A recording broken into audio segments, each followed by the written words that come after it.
Hello hi friends, ಎಲ್ಲರೂ ಚೆನ್ನಾಗಿದ್ದೀರಾ ಅಂತ ಭಾವಿಸ್ತೀನಿ. ಬನ್ನಿ ಇವತ್ತಿನ ವ್ಲಾಗ್ ಶುರು ಮಾಡೋಣ. ಮಕ್ಕಳದು ಸ್ವಿಮ್ಮಿಂಗ್ ಮುಗಿಸ್ಕೊಂಡು ಕಟಿಂಗ್ ಅಂತ ಕರ್ಕೊಂಡು ಹೋದ್ವಿ. ತುಂಬ ಉದ್ದ ಆಗಿದ್ದು, ಬೇಸಿಗೆ ಬೇರೆ. ಸಣ್ಣೊಂದು ಕಟಿಂಗ್ ಮುಗೀತು, ದೊಡ್ಡವನಿಗೋಸ್ಕರ ವೆಯ್ಟ್ ಮಾಡ್ತಾಯಿದ್ವಿ ಹೊರಗಡೆ ಕೂತ್ಕೊಂಡು. ನಾನು ಸಣ್ಣವನು ಮಾಡ್ತಾಯಿದ್ದಾರೆ, ಹೊರಗಡೆ ನೋಡ್ತಾ ಇದ್ವಿ. ಕಟಿಂಗ್ ಆದಮೇಲೆ ಒಂದು ಎಂಗೇಜ್ಮೆಂಟ್ ಫಂಕ್ಷನ್ ಇದೆ, ಅದಕ್ಕೂ ಅಮ್ಮನ ಮನೆ ಪಕ್ಕದಲ್ಲಿ ಕರೆದಿದ್ದಾರೆ. ಅವರು ಫಂಕ್ಷನ್ ಹಾಲಲ್ಲಿ ಹೋಗಬೇಕು. ಇಲ್ಲಿಂದ ಹೋಗಿ ರೆಡಿಯಾಗಿ ಹೋಗಬೇಕು. ಹೊರಗಡೆ ಫ್ರೆಶ್ ಆಗಿರೋ ತರಕಾರಿ ಬೇರೆ ಇತ್ತು, ನೋಡ್ಕೊತ ಕೂತಿದ್ವಿ.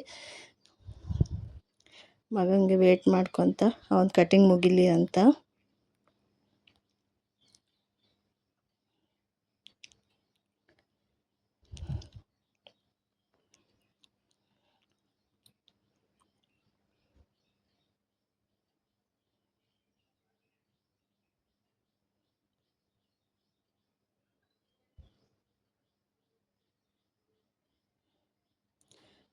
ಬನ್ನಿ ಮನೆಗೆ ಹೋಗಿ ಫಂಕ್ಷನ್ಗೆ ರೆಡಿಯಾಗಿ ಹೋಗೋಣ.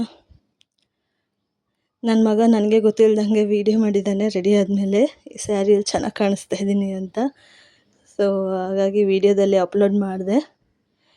ಬನ್ನಿ ಫಂಕ್ಷನ್ಗೆ ಹೋಗೋಣ.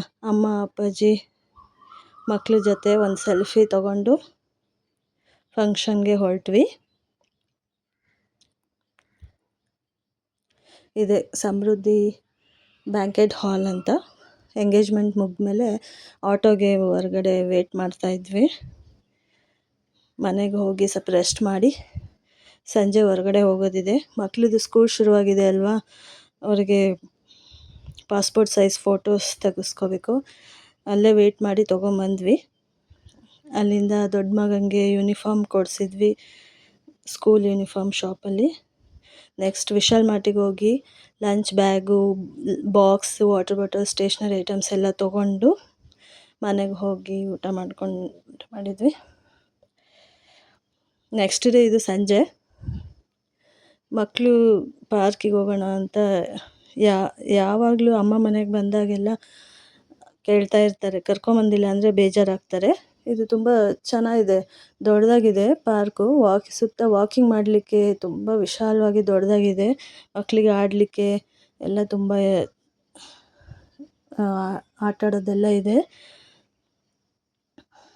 ಹಾಗಾಗಿ ಆಟ ಆಡ್ತಾಯಿದ್ರು. ನಾನು ಹಾಗೆ ವಿಡಿಯೋ ಮಾಡ್ಕೊತ ಕೂತಿದ್ದೆ ನೋಡ್ಕೊತ. ದೊಡ್ಡವನು ಇಲ್ಲೇ ಓದ್ತಾ ಇದ್ದಾನೆ ದಾವಣಗೆರೆಯಲ್ಲಿ, ನಮ್ಮ ಭಾವರ ಮನೆಗೆ. ಅಂದರೆ ನಮ್ಮ ಮನೆಯವರು ಕಸಿನ್ ಬ್ರದರು, ಅವ್ರ ಮನೆಯಲ್ಲೇ ಇದ್ದು ಸ್ಕೂಲಿಗೆ ಹೋಗ್ತಾನೆ. ಸಣ್ಣವನು ನಮ್ಮ ಜೊತೆ, ನಾವು ಚಿತ್ರದುರ್ಗ ಹತ್ರ ಹೊಳಲ್ಕೆರೆ ತಾಲೂಕಲ್ಲಿ ಇರ್ತೀವಿ, ಅಲ್ಲೇ ಒಂದು ಸ್ಕೂಲಲ್ಲಿ ಓದ್ತಾನೆ.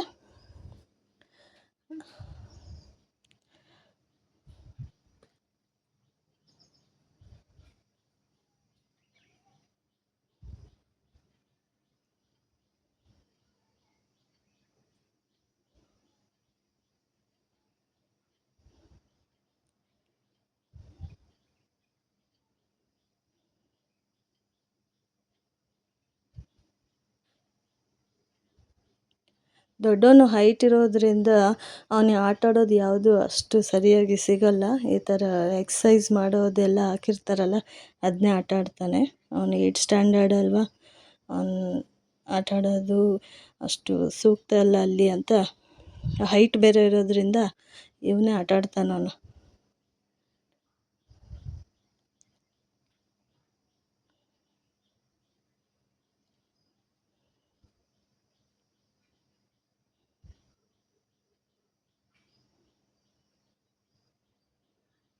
ಮಕ್ಕಳು ಇಬ್ಬರು ಆಟ ಆಡೋದು ನೋಡಿ, ಒಂದು ಚಿಕ್ಕವನು ತುಂಬ ಚೂಟಿ, ಹೇಗೆ ಆಟ ಆಡ್ತಾನೆ ನೋಡಿ, ಅದನ್ನು ತಿರುಗಿಸಿ ಹತ್ತಾನೆ.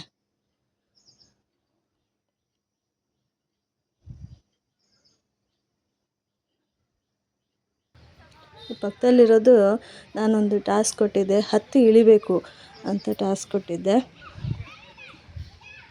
ಮಾಡ್ತಾರ ನೋಡೋಣ ಬನ್ನಿ.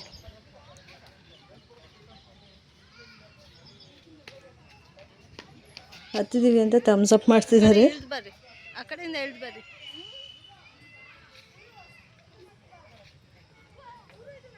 ಇಳಿಲಿಕ್ಕೆ ಟ್ರೈ ಮಾಡ್ತಾ ಇದ್ದಾರೆ.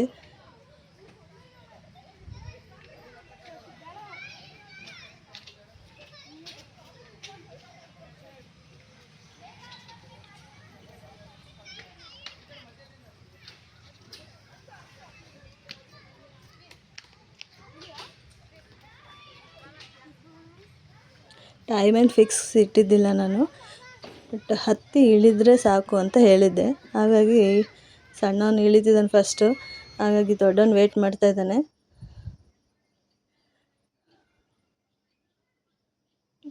ಇವನು ಮುಗಿಸಿದ.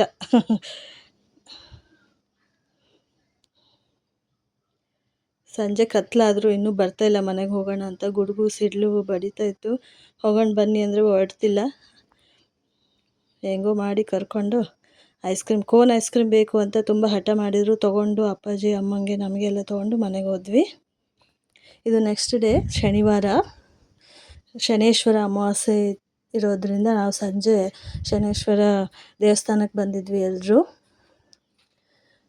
ಅಲ್ಲಿ ತುಂಬ ರಶ್ ಇತ್ತು, ಅಂದರೆ ಎಷ್ಟು ರಶ್ ಇತ್ತು ಅಂದರೆ ನಾವು ಹೋಗಿದ್ದ ಟೈಮಲ್ಲೇ ಎಲ್ಲರೂ ಅದೇ ಟೈಮಿಗೆ ಬಂದಿದ್ದು. ತುಂಬ ಉಸಿರು ಕಟ್ಟೋ ಅಷ್ಟು ತುಂಬ ಕ್ರೌಡ್ ಆಗಿತ್ತು. ಅದೇ ಇದರಲ್ಲೇ ಎಳ್ಗಂಟು ಹಚ್ಚಿ ಸ್ವಾಮಿಗೆ ಬೆಳಗಿ ಪ್ರಾರ್ಥನೆ ಮಾಡ್ಕೊಂಡ್ವಿ, ಪೂಜೆ ಮಾಡಿದ್ವಿ, ದೇವ್ರ ದರ್ಶನನೂ ಮಾಡಿದ್ವಿ. ಕಷ್ಟಪಟ್ಟು ದರ್ಶನ ಮಾಡಿದ್ವಿ ಅಂತ ಅನ್ಬೋದು. ಯಾಕೆ ಅಂದರೆ ತುಂಬ ಕ್ರೌಡ್ ಇತ್ತು. ಒಳಗಡೆ ಕ್ಯೂ ಅಲ್ಲಿ ಒಳಗಡೆ ಹೋಗಿ ಎಷ್ಟು ರಶ್ ಇತ್ತು ಅಂದರೆ ಉಸಿರು ಕಟ್ಟೋ ಅಷ್ಟು, ಒಂದು 10-15 ನಿಮಿಷ ಉಸಿರು ಕಟ್ಟೋ ಅಷ್ಟು ರಶ್ ಇತ್ತು. ಚಿಕ್ಕ ಮಗನ ಎಲ್ಲಿ ತುಳಿದಾಕ್ತಾರಂತ ಅವ್ನು ಎತ್ಕೊಂಡೇ ದರ್ಶನ ಮಾಡಿದೆ. 9 ಥರದ ದೇವ್ರುಗಳಿದೆ. ಈಶ್ವರ, ಶನೀಶ್ವರ, ಗಣಪತಿ, ಪಾರ್ವತಿ, ವೀರಭದ್ರದೇವರು, ಆಂಜನೇಯ ದೇವರು, ದತ್ತಾತ್ರೇಯ, ಲಕ್ಷ್ಮಿ, ಸರಸ್ವತಿ ದೇವರು, ಈ ಥರ 9 ಥರದ ದೇವತೆಗಳನ್ನ ಅಲ್ಲಿ ಸ್ಥಾಪಿಸಿದ್ದಾರೆ. ಎಲ್ಲದನ್ನು ದರ್ಶನ ಮಾಡ್ಕೊಂಡು ಆಚೆ ಬರೋಷ್ಟರಲ್ಲಿ ಒಂಥರ ಸೆಕೆಯಲ್ಲಿ ಬೆಂದೋಗಿದ್ವಿ ಅಂತಲೇ ಹೇಳ್ಬೋದು. ಉಸಿರು ಕಟ್ಟೋಗಿತ್ತು. ಹೇಗೋ ದರ್ಶನ ಮಾಡಿ ಬಂದ್ವಿ. ಓಕೆ ಫ್ರೆಂಡ್ಸ್, ಇನ್ನೊಂದು ಸಲ ಮತ್ತೆ ಸಿಗೋಣ. ಖುಷಿಯಾಗಿರಿ, ಸಂತೋಷವಾಗಿರಿ. ಬಾಯ್ ಬಾಯ್.